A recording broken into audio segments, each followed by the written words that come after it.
How's it going, everyone? Matt, Leighton, Shawn Battle. Welcome back to another real estate video, guys. This video is going to be about the pros and the cons of becoming a real estate agent. Recently, there's been a lot of TV shows. You know, you're standing in line at Harris Teeter. You're trying to get in a set at Gold's Gym, and everyone behind you is a real estate agent. It seems like a lot of people are becoming agents. So in this video, we wanted to talk about the pros and the cons of becoming a real estate agent and what it's actually like. Shawn, what's going on? Matt, you know what? I love people. Yeah? And I love looking at houses. Are you a people person? I'm a people person, Yeah. and I love looking at houses. I can become a real estate agent. You like because houses? I like people and I like houses. Yeah, right? well, you are a so shoo-in it's a fit. prime candidate, right? Yeah. That's what a lot of new people say is like, you know, I love people and I love houses, so I would be great at this. Or, you know, I watch a lot of HGTV. Yeah. I watch what they do, and I really think I can do this. Yeah, you like to sit on your couch in the evening and watch TV? Yeah, that doesn't happen. So, first of all, when we get into this, I just want to say up front, if anyone is considering becoming a real estate agent, I would definitely recommend doing it. Yeah. I'm not someone where, oh, you have to be a certain personality, you have to do this. Like, listen, if you want to do it, like, you should definitely do it, and I'll be here to support you. But I think we need to be extremely transparent with what the reality is of being a real estate agent. So, Shawn, you wrote down a few pros and cons because there are a lot of good pros and some cons that we want to discuss. Yeah, so, you know, getting into this, I used to be in the corporate world way back when, and I hated it. I couldn't stand being in an office all the time. And so I really got into real estate because one of the things that came up, you can set your own schedule, right? So in the beginning, you think, hey, I can set my own schedule and I can just go with the flow and sell houses when I want to sell and, you know, make my own schedule. But what's the reality of that? So think about this before you get into real estate. What do you do from 9 to 5? What are you doing from 9 to 5 when everybody else is working? Are you working? Are you going to the office? Are you know, doing all the things that you need to do to prepare for contracts, things like that? All right, and then everybody gets off of work. And what do? They call you. So from 5 to 8 o'clock, they're calling you saying, hey, can we talk about this? Or even 10 or 12 o'clock, you know? So you could be working all day and then you could be working all night. Right. So there's the thing is like time management is really difficult in real estate. And so you've got to think about where the important time frames are that you should be working and when you should not be working. And honestly, I'm the type of person that when something happens, I got to do it. I have to get it off my head. I have to work now. And so the time management thing or that make your own schedule is not that true. Well, what happens when you try to make your own schedule and say, oh, well, I'm not going to work past 5 p.m. or I'm only going to work these days? Some people can do that, but if you think about it in a competitive market, how often are you going to write a contract and at night have to negotiate that contract after 5 o'clock? There's no way that you're cutting off your phone at 5 o'clock when contract timeframes stop at 9 p.m. So the contract stops at 9 p.m. There's a lot that can happen in 4 hours, and if you're turning off your phone, you're not representing your client. So yeah, totally I think the advantage, the pro of, oh, you can set your own schedule is, oh, you don't have to be in the office at 9 in the morning and stay in the office till 5 p.m. I mean, who knows what people actually do 9 to 5. Maybe they're just scrolling. Maybe they actually are doing work. The pro is, yeah, you don't have to be boxed in. The con is when someone wants to write a contract, when someone wants to see a property, guess where I'm going at 7:30 at night? You're going to write that contract. Kingstown, baby. Exactly. But I want to do that. Like, that's right. I want to have the clients to be able to go and do that. So the pro is you're not boxed in. The con, on the other hand, is, okay, well, now I'm on my client's schedule. So if my client calls me at 8 o'clock at night, you can't just turn off the phone and look the other way. You're bringing your work home with you. You got to go when you have to go, and that's it.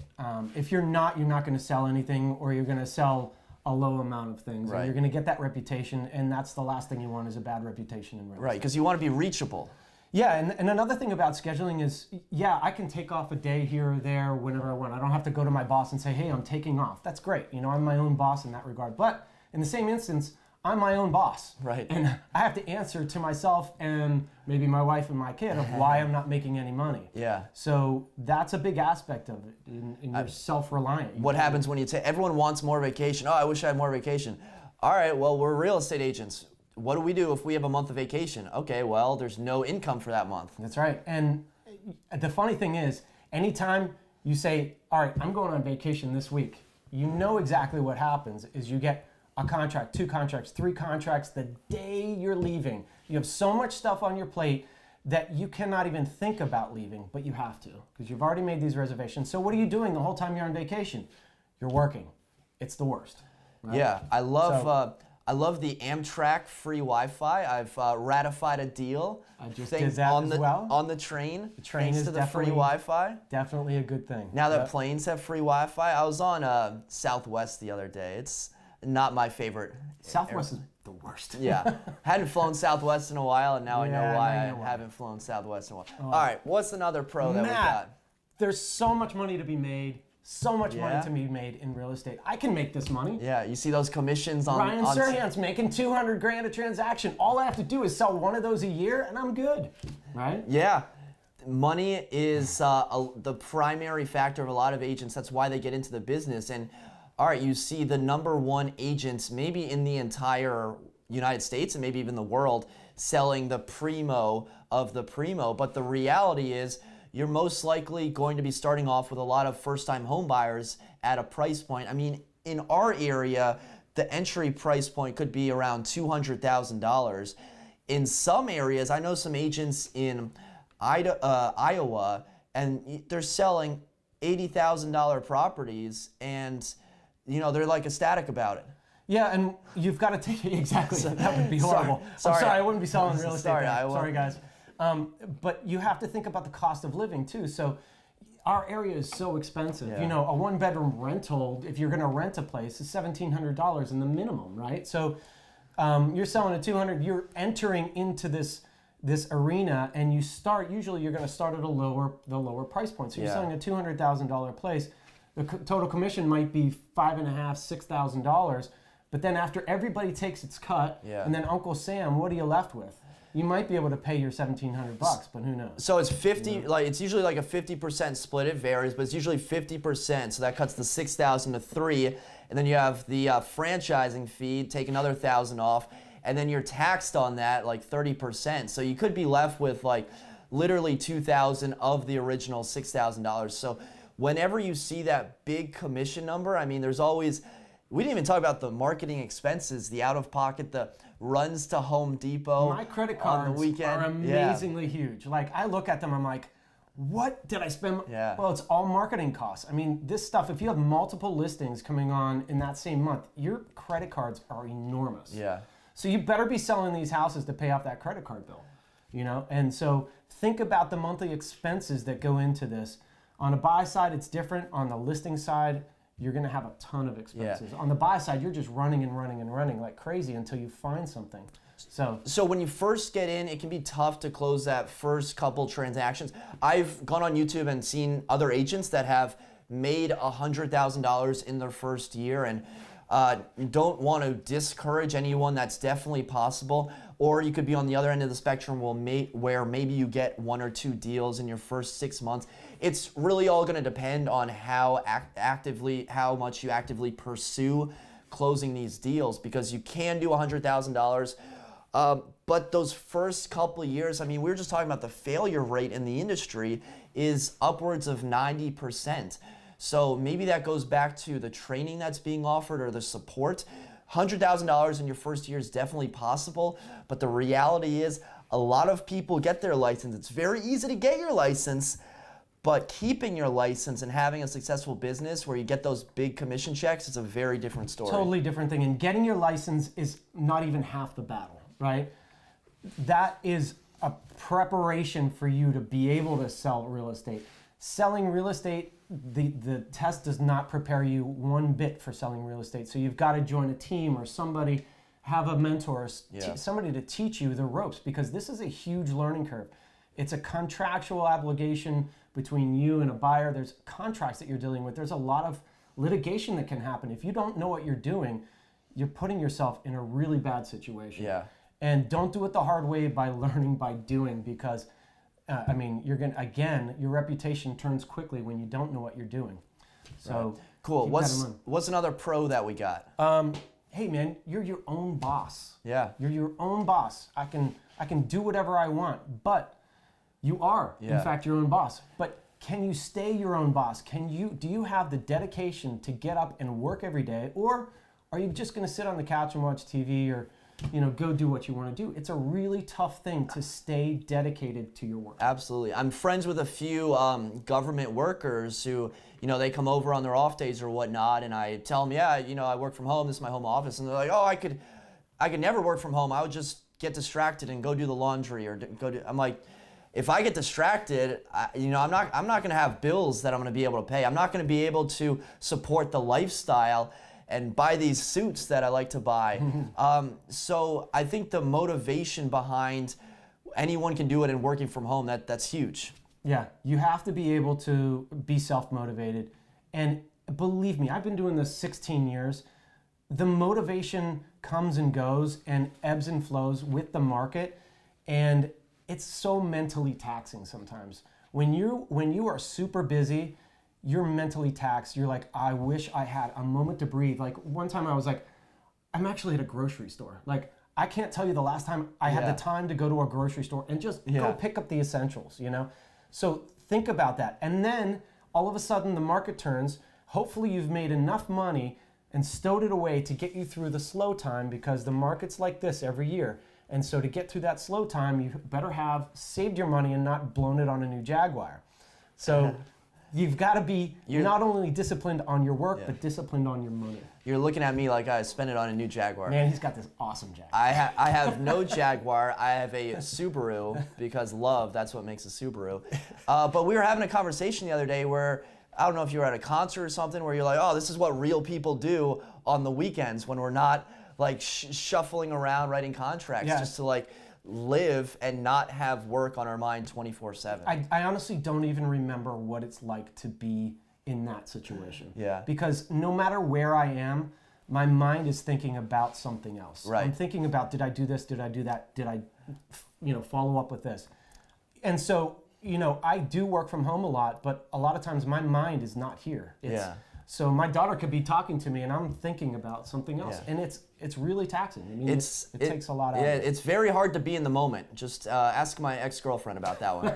All right, what do we got next? Unlimited income. I mean, unlimited income, Matt, but there's no safety net. So think about that. Yes, you can make as much money as you can pull in. It's all about the lead. It's all about who are you going to sell that house to? How are you going to get that lead? If you can get a good stream of leads, of people that are ready to buy and sell, this can be an unlimited stream of income. However, there is no safety net, right? We don't have somebody saying, hey, here's a salary, here's $60,000, here's $80,000 a year just to do your job, and then you'll get a commission on top. You do not have health insurance, anything like that. Yeah. So think about that. You don't have a 401k plan. You don't have anything. All of your money has to be put into the right direction. So my health insurance is $1,100 a month. Oof. I have to pay it every single month. Yeah. So think about that cost, right? Then my house, then my cars, then everything else. I mean, there is a lot that goes into this that you don't think about. And when you don't have a safety net, a lot of people can't handle it. Yeah. And so know that about yourself before you get into real estate. Know that I'm okay. I have a little bit of money in the bank to make me feel secure that if I don't get paid or if I don't make anything for 2-3 months, I'm still okay. Yeah, when you're first getting started, you gotta stow away a couple months worth of expenses as a little emergency fund, because you don't know when the next paycheck is gonna come in.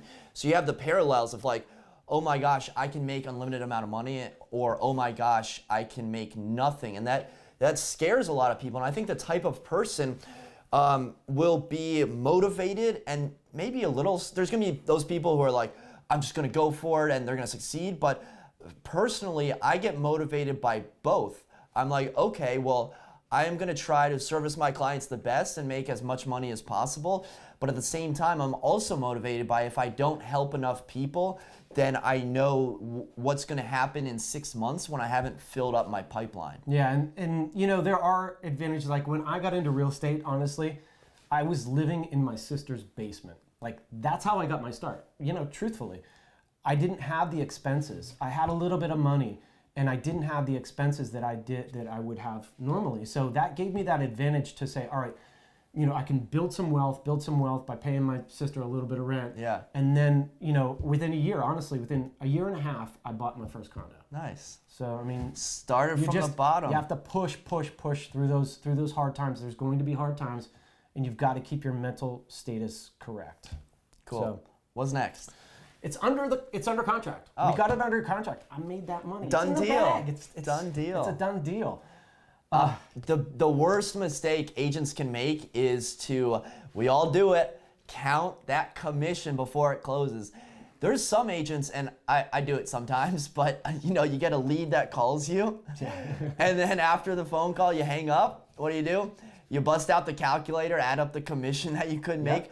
What a terrible trait to have. I'm speaking selfishly because I've done that in the past, but so many things can happen while you're under contract, whether it's the home inspection, the appraisal, the buyer getting emotional, the buyer getting cold feet. You never know what's going to happen next in real estate, where it's never really a done deal until you actually get the money in your account. That's exactly right. I've had so many instances where you go under contract, you're so happy, and the next day, the buyer pulls out cold feet. Yeah. It's like a dagger, you know, you finally get it. Home inspections. There are so many things. You're not even halfway done at that point.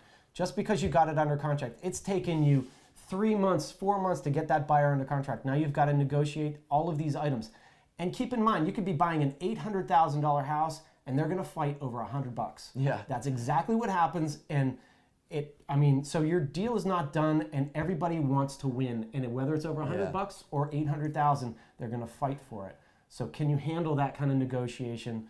And can you handle the fact that once you do go under contract, it's not 100%, it could fall out, and it falls out often based on so many different things. I'm almost in the mindset of when it does go under contract, in the back of my head, I'm thinking, okay, what's going to go wrong? Where are we going to hit a speed bump? And how can I get a backup buyer that's interested in this property? Because the reality is contracts fall through all the time, and you don't want to be left, you know, flat-footed. You want to have a contingency plan. And one of the worst things that I think as a listing agent can happen is a low appraisal, right?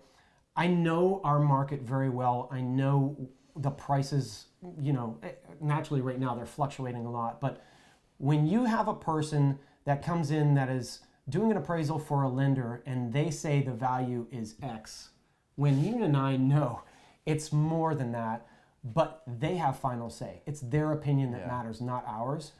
And that thing falls out. It's like, are you kidding me? This thing could sell.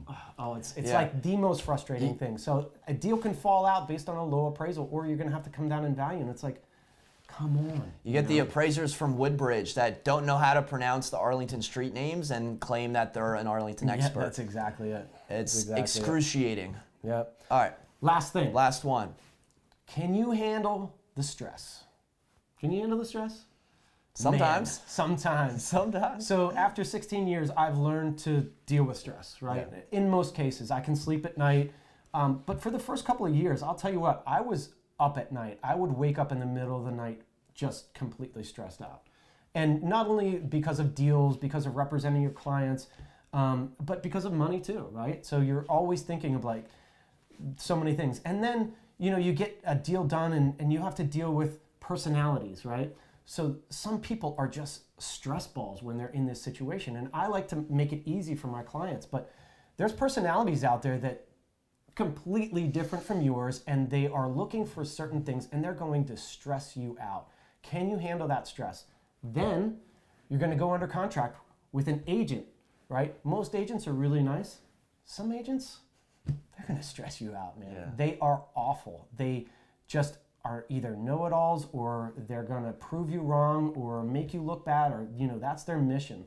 Most, I'll say, are fine, but there are some out there that are just there to prove you wrong. Yeah. And so stress. Are you able to handle it? So you're working with a lot of different egos, the buyer's ego, the seller's ego, sometimes the lender's I've had lenders where it feels like I'm almost fighting against them, where it's my buyer and of course the other agent on the other side.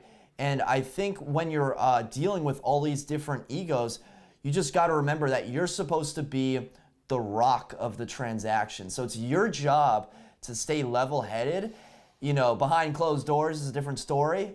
Sometimes you'll see steam coming out of my ears, only behind closed doors, but never let them see you sweat. That's right. If you're getting nervous in front of your client, imagine how your client is going to feel. So your client, they can get all the nervous and anxious and ticked off as they want. I'm going to stay level-headed. I'm never going to lose my cool, whether I'm talking with the agent or the client or the lender or whoever. I'm going to be the rock and the consistent one in the transaction. That's exactly right. And, if you are getting into real estate, just know that I love real estate. I love my job. It can be very lucrative, but it can be very hard at the same time. I don't want to discourage anybody from trying to get into real estate because it is a lot of fun. It is kind of make your own schedule in a way. But overall, I've been doing it a long time and I'm still doing it, and I don't see myself really doing anything else. So yeah, in this video, I hope you learn the pros and the cons. Clearly, our passion for real estate comes through in these videos. So Shawn and I love being real estate agents, and we also love being transparent, sharing the pros and the cons. So if you are interested in becoming a real estate agent, feel free to just reach out to us. We always answer direct messages, emails. Those are the best ways to get in contact with us. Would recommend becoming a real estate agent if you've ever thought about it. Just know that there's a lot of things on the back end that surprisingly HGTV doesn't show. They don't show you all these non-sexy items for some reason. Show you the non-sexy that doesn't items. get good ratings, No, right? not at all. Only the fat commission checks do. All right, well, for Shawn and for myself, thank you so much for watching. We'll see you next time. Thank you.